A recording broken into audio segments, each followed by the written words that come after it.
Hello, children. Good morning. In the last classes, we have learnt about the uses of animals, right? How are they useful for us? How are dogs, horse, donkey, sheep, and all those, right? Now we'll have here we have a new topic: pet birds. Okay, we'll come to know about birds. Okay, hen. Hen's eggs are part of a healthy diet. Its meat is also nutritious. The place where more number of hens are reared is called a poultry farm. So hence అంటే కోడి. Eggs చాలా healthy food అనమాట. ఇక్కడ చూసారా, eggs చాలా healthy అంటారు కదా, daily one boiled egg తీసుకోవాలి చిన్నపిల్లలు అని, చాలా మంచిది. అండ్ దాని యొక్క మీట్ అంటే మాంసం, ఇక్కడ చూసారా చికెన్, అది కూడా చాలా న్యూట్రిషియస్ అనమాట. సో ఎక్కువ ఇక్కడ చూసారా, ఇక్కడ ఒక ఫామ్ ఉంది, ఇక్కడ హెన్స్ అన్నిటిని పెంచుతారనమాట. సియర్ the place where more number of hens are reared is called poultry farm. So దీన్ని ఏమంటారు, పౌల్ట్రీ ఫామ్. అక్కడ ఏం చేస్తారంటే చాలా నంబర్ ఆఫ్ హెన్స్ని పెంచుతారు. రేర్డ్ అంటే పెంచడం, వాటికి ఫుడ్ పెట్టడం, వాటి ఎగ్స్ కలెక్ట్ చేయడం, అలా మళ్ళీ వాటి నుంచి మళ్ళీ ఇంకొక చిన్న చిన్న హెన్స్ రావడం, చిక్స్, అలా అదంతా ఒక ప్రాసెస్ అనమాట. So next you have duck. See you have a beautiful duck here. Duck swims in water. So duck water పైన స్విమ్ చేస్తుంది. It eats small insects present in water. So వాటర్లో ఉన్న చిన్న చిన్న ఇన్సెక్ట్స్ని తింటుందన్నమాట.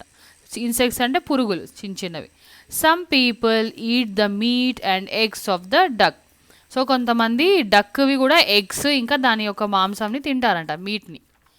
Okay, next you have parrot. See a beautiful parrot in a cage. Parrot has a red curved beak. So దాని యొక్క బీక్ ఇట్లా కర్వ్డ్గా ఉంటుంది. చూసారా ఎప్పుడన్నా ప్యారెట్ని? రెడ్గా, ఇది మొత్తం లైట్ గ్రీన్లో ఉండి ఇది రెడ్ బీక్ ఉంటుంది. It is green in colour. It looks beautiful. Parrots can be trained to speak some of the words used in our language. So ప్యారెట్కి మనం ట్రైనింగ్ ఇచ్చి రోజు వాటితో మాట్లాడితే అది మన భాష కూడా నేర్చుకొని మాట్లాడగలుగుతుందంట. వావ్, ఎంత బ్యూటిఫుల్ కదా ప్యారెట్, మాటలు కూడా నేర్చుకుంటుంది అంట. Wow. So anybody has a pet ప్యారెట్ని ఎవరైనా పెంచుకుంటున్నారా?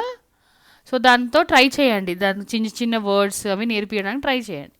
Okay, next you have dove. Doves can fly longer distances. ఇక్కడ చూసారా డవ్ బర్డ్, అవి చాలా దూరం ప్రయాణిస్తాయంట. సో చూసారా ఇక్కడ ముందు ఇప్పుడు మనకి ఫోన్లు అండ్ పోస్ట్ కార్డ్స్ వచ్చాయి, లెటర్స్ ఉండేవి కదా ఇంతకుముందు. మేము చిన్న ఉన్నప్పుడు మాకు మొబైల్స్, ఫోన్స్ ఏం లేవన్నమాట కాంటాక్ట్ చేయడానికి, మాట్లాడడానికి. సో లెటర్స్ రాసేవాళ్ళు, మా అమ్మమ్మ వాళ్ళు, మా నాన్నమ్మ వాళ్ళు లెటర్స్ రాసి ఎలా ఉన్నారు, బాగున్నారా అని ఇలా మాట్లాడుకునేవాళ్ళం.